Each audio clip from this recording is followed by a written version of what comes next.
Hey everyone, it's Ben Hardy here, and in today's video we're going to be comparing a first-gen Raptor to a second-gen Raptor. And basically the whole premise of this video is to figure out, should you buy a first-gen or should you buy a second-gen? So first and foremost, the first-gen Raptor is being provided to us by the Larry Schmiller Dodge Ram here in Provo. So I'm going to include a link to their inventory in the description below, where obviously you can pick up this truck and a bunch of other stuff as well. Definitely check them out.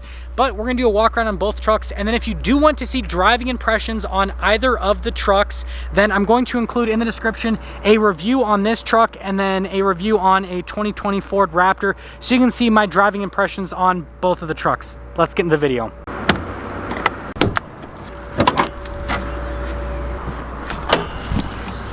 Now let's go under the hoods of both the trucks, and yes, I went off-roading the day before I filmed this video, so sorry about the condition under the hood. But anyways, starting off with the SVT Raptor, we have a naturally aspirated 6.2 liter V8 that goes through a 6-speed automatic transmission. Fuel economy is 11 around town and 16 on the highway, with power outputs being 411 horsepower and then 434 foot-pounds of torque. Now, coming over to the extremely dirty engine bay, because this truck was just out in the desert, we have a twin-turbo 3.5 liter V6 that goes through a 10-speed automatic. Fuel economy is 15 around town and then 18 on the highway. So more power, more torque, better fuel economy, less power, less torque, worse fuel economy, but V8, extremely dirty V6.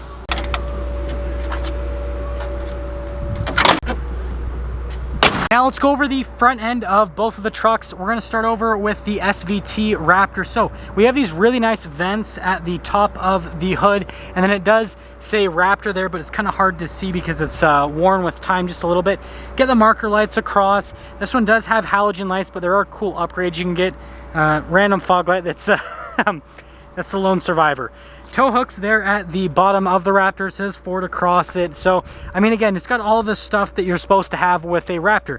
Now, going over to the Gen 2, some of the stuff I have added. So you actually can get stripes like this from the factory. I just did these after the fact. You get still venting on the top of the hood. Full LED lights with the LED accent lights. And then you still get like the Ford letters, tow hooks down below, and no lone survivor fog lights. So I mean, that truck's got that on us.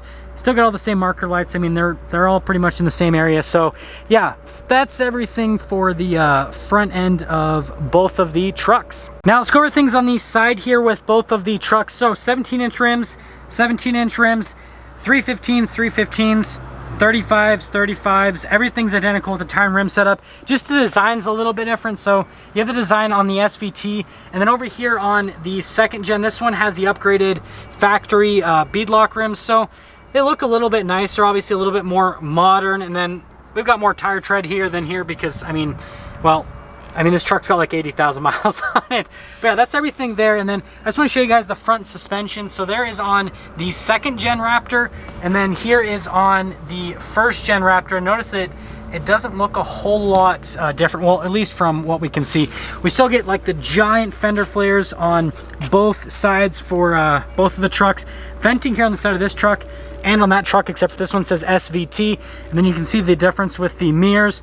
We do get side steps. Now, in terms of like side step game, I like the new ones a little bit better than the old ones, the look of it. But I mean, both of them are really good looking. And then in terms of on the back, you've got the Raptor decal and, well, the Raptor decal. So yeah, I mean, that's cool. I like the claw marks more. In terms of suspension, you can see the suspension here on the second gen Raptor. And then over here, we can see the suspension on the first gen Raptor. The suspension on the second gen, definitely nicer, more upgraded, but then the truck also costs more. Let's head to the rear. Here is the key fob for the Raptor. You've got a couple functions. You have the lock function, the unlock, and the remote start. Now I know you guys all want to hear the truck start up, so we'll start her up. And yes, I will get not side by side, but I'll get revving clips with both the trucks. You guys can make fun of my twin turbo V6 compared to this naturally aspirated V8. But when you're done, you just press that and shut everything off. Now, unlocking the truck, we are going to pop into the back here. So, opening up the bed itself, It does not slow lower, and it's actually pretty heavy. The previous owner put like carpeting in the back here, and then also a tonneau cover up top. Now the tailgate itself, it's easy to lift up and put into place. Now here's our key fob on the second gen Raptor. Again, you've got all the same functions, except you do have a tailgate drop down. Now, well, you guys can make fun of me now. There is our stock twin turbo V6 sound, and by the way, this exhaust is about to be changed soon. Just a spoiler alert on that. But regardless of that, there's your sound. Now it does have a fancier tailgate. Press the key fob and the tailgate will slow lower down for you. Now I don't have a bed liner in here yet, but that is gonna be something that happens. We do get LED lights here on the back of the second gen Raptor, and then this one comes with Ford's like bed steps, so basically pull this out, step up into that, and get into the bed, so that'll make bed access a lot easier. And then lifting up the tailgate, it is definitely heavier than the first gen, but then that's just because it has more stuff going on. Let's finish things up in the rear of both the trucks. We'll start with the first gen Raptor. So you've got like the Raptor SVT and then F-150, receiver hitch down below, all the normal stuff. I just wanted to focus on the taillights. So you've got kind of like this part that's a little bit darker on the side, and then you have the taillights in the back. Now the new Raptor, you've got LED lights here in the rear, and then you've got like the tailgate applique, I think is what it's called. Sorry if I'm pronouncing that wrong, I'm an idiot. Tow hooks down there at the bottom, tow hooks down there at the bottom. But in terms of the back end, I just hate this look with the Ford logo. Sorry, Ford. This looks so much better, just the logo. Take out the lights, take out the modern lights, and just look at that, and then look at that. Like, that just looks so much better. And yeah, other than that, that is everything for the rear. And let's roll the exhaust clips and a moment of silence for the twin turbo V6.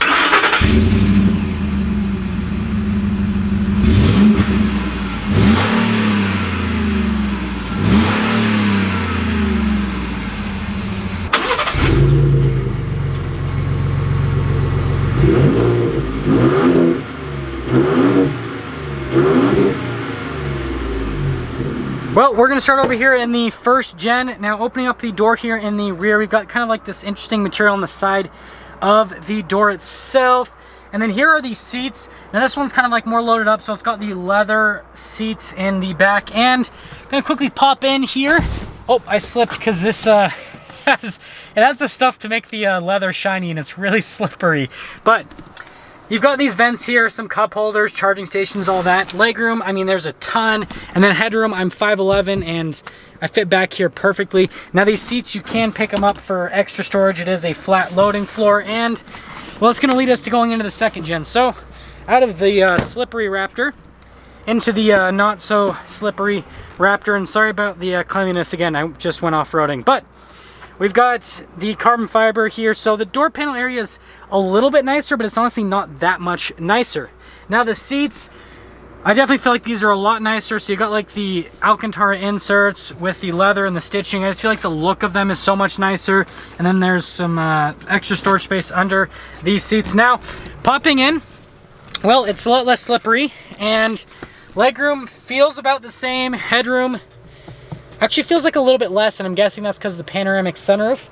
I do get some cup holders where I didn't get those in the SVT. And then in terms of here, the only difference is I get heated seats in the back, where the SVT I didn't get those, so that's all. And I need to clean my truck. Coming to the front of the SVT, the front here is identical to the back of the SVT, if that makes sense. It's all the same materials, everything just is the same. Now, here are the seats. So it says Raptor there at the top, and they're nicely bolstered. They got this nice leather on it. Power adjustments on the side of these seats. You got these nice floor mats. There is your pedal layout just down below, and then you have the controls themselves for the lights. You've got your pedal adjustments and then the steering wheel adjustment as well. But here's one more look at the SVT and a clean Raptor. Now on the second gen, we actually get keyless entry, where we don't get that on the first gen. And opening it up, well, viewer beware. So the padding here is actually nicer in the front than it is in the rear of the Raptor, so we got a plus on that. Carbon fiber again, which doesn't really matter. Now the seats in the front, they actually aren't as comfortable to sit in. The leather in the SVT is like softer, but these seats definitely do look cooler. Power adjustments there on the side. Dirty pedals, sorry. We got the pedal adjustments right there, light controls. These are lights on the side of the mirrors. Steering wheel is also automatically adjustable, so just a little bit more modern tech and Look at those paddles. Those are beautiful. But there's one more look. Now it is a regular key, so you've got to put it in the ignition, start it up, and hear that beautiful V8. Now I'm going to go over things a little bit quicker. If you want a more in-depth look, then again, in the description below, I have a dedicated review to this truck. But here's the steering wheel. You get the cool red marker there at the top. You got your controls for like your volume, media on that side. On the other side, you got your cruise control. And then it's kind of like perforated leather on the inside and then smoother leather on the outside. So it's kind of like a cool, grippy, nice feel. Turn signal indicator there. And this is the most annoying turn signal in the world. Just listen. Yeah, it's too loud. But we've got the RPMs on that side, and then you got the speed on that side, and then you can see the little center screen, which I will show you the fuel economy in my Raptor as well, because this Raptor somehow has better fuel economy. But there's the average fuel economy on this particular Raptor. Now popping over here, we can see we've got like the stability control, hazard lights, all that, and then the world's worst infotainment system. But before we go over that, there is the backup camera. So the resolution on it is actually pretty good. It's about the same as what's in my Raptor, which is kind of disappointing. And then the rest of the infotainment system itself, it's a touchscreen, which, I mean, you can see I've tried to press it like 3 times. Not the most responsive touchscreen, and just how it looks, everything, it's definitely dated, but I mean, it'll get the job done, I guess. All the analog controls for the infotainment system are just down below it. You got your analog radio controls. We do have dual zone climate in the SVT Raptor, heated and cooled seats. We've got this eject button, which is just a cover for the 12 volt, but it doesn't actually eject anything, which is kind of funny, and I turned on the off-road mode. But regardless, auxiliary switches over here, and then over on this side, that's your hill descent control, and then your off-road mode, which will pop on in there, just letting you know that you're in the off-road mode. Here's that shifter for the 6-speed automatic. It does have the manual shift mode, so you just press those little buttons to shift through the gears yourself. Pretty simple. Couple of cup holders right here in this little area, and then opening up the little center console. It's pretty decent, but the new Raptor definitely has a bigger center console. And then we've got the glove box right there, nothing too crazy. Another 12 volt, but this one doesn't say eject on it. Now coming up top here, we have a couple things to mention. So first off, we got the little sunglass holder, and then you got universal garage door openers, and then the sunroof, but it's kind of hard to open and close. Darker colored headliner, and let's head to the second gen. Now to start up the Raptor, it's a push start, and you got little built Ford Tough animation on it. Now, the steering wheel, you'll notice that the design is kind of similar, right? You still get the red marker at the top, but the leather is a lot smoother. And since I have the Recaro package, I've got this blue contrasted stitching. So steering wheel just looks a little bit nicer. And in terms of controls, all the controls are super similar. The only difference is I get adaptive cruise control in this, but all the other controls are the same, right? Volume control, voice command control, all that kind of stuff. We do have drive mode, so I'll go into that in just a little bit. Got the paddles, which are massive. I love these paddles. They're a lot of fun, really responsive. Turn signal, which isn't nearly as annoying. Now here's the center gauges. You got RPMs on that side, and then you've got the speed on the other side. Now scrolling through here, just cover a couple different menus, but I know what you guys all want to see. Yep, 12.8. So the first gen is getting better fuel economy, but it's probably because that person didn't take it off-road like I take it off-road. Now, in terms of the other stuff, you like the steering feel, so that'll take you to different steering modes. So like normal is really light, sport is sporty, comfort is comfortable. But yeah, I keep it in sport because I like the feel of it. Now you have the drive modes as well. You got the normal, deep snow, sand, Baja, rock crawl, slippery, and it's gonna haul me for a second. And then we've got the tow haul mode, and then the sport mode. I drive it most of the time in normal and sport. Those are just the two modes that I like, and just how it feels. It just feels the nicest. Up top here, you have the auto stop start button. You have the camera system button, which we'll go over in just a moment. And then you got the hazard lights. You've got the kind of like off-road cruise control and then the stability control. Now notice that in the center infotainment system, we already have the camera system popped up. This is what pops on when you actually pop it into reverse. And it does have a little like zoom in function on it, and kind of like the view up above. Now there are a couple other camera views, so you press that and you got like a view at the front and the bird's eye view, and then you got more view at the front, and then you got kind of like the little side views. That's pretty much it. Now the infotainment system itself is a lot easier to use. So you can see just response time on it is okay, but it's definitely better, and just just like how user-friendly it is. It's so much user-friendly, and I do get Apple CarPlay, which is a nice little touch. But yeah, from an infotainment standpoint, this is way better. Analog controls for the infotainment system are down below. We've got analog climate controls, which I'm going to turn that up a little bit because it's definitely getting hot in here. And it is a dual zone climate, just like the SVT. Still get the drive modes here, still get the locker in the rear. You got your 4-wheel auto, 4-wheel high, 4-wheel low. This has a trailer backup, trailer brake controls. Here's the shifter for the 10-speed automatic, which again, you can shift the gears yourself with those or with the awesome paddles. There's a little manual mode for that. Lane departure assistance, and then we do have this little like carbon fiber lid, which is a nice little touch. And then you get a couple of USBs in there. Here is the cup holders, center console, and I can't open it up because there's classified documents in there, but it's definitely bigger than what's in the SVT. And then in terms of the glove box, it's also bigger than what's in the SVT. So yeah, and there's nothing classified in there, so we're good to go. And then finally, there's like some more carbon fiber above it. The dash, definitely nicer, soft touch materials. And then we are gonna pop up top here. So we get a sunglass holder up here. Auxiliary switches are moved to the top. And then you get a panoramic sunroof as an available option in the new Raptor, which you couldn't get that in the SVT.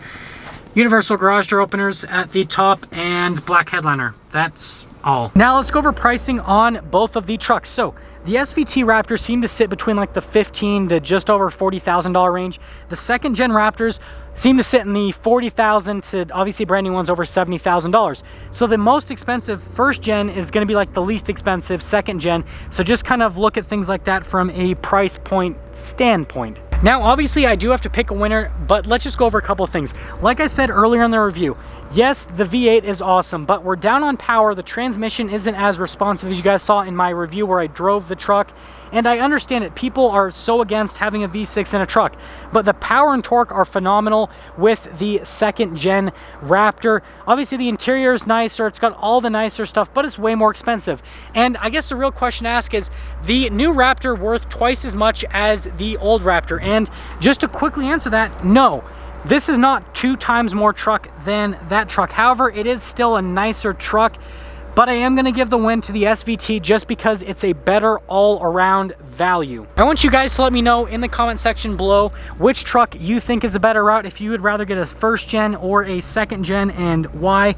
But again, a huge shout out and thank you to the Larry H. Miller Dodge Ram here in Provo for providing us with that SVT. Check out their inventory in the link below if you're in the market for a new car, even a used car as well.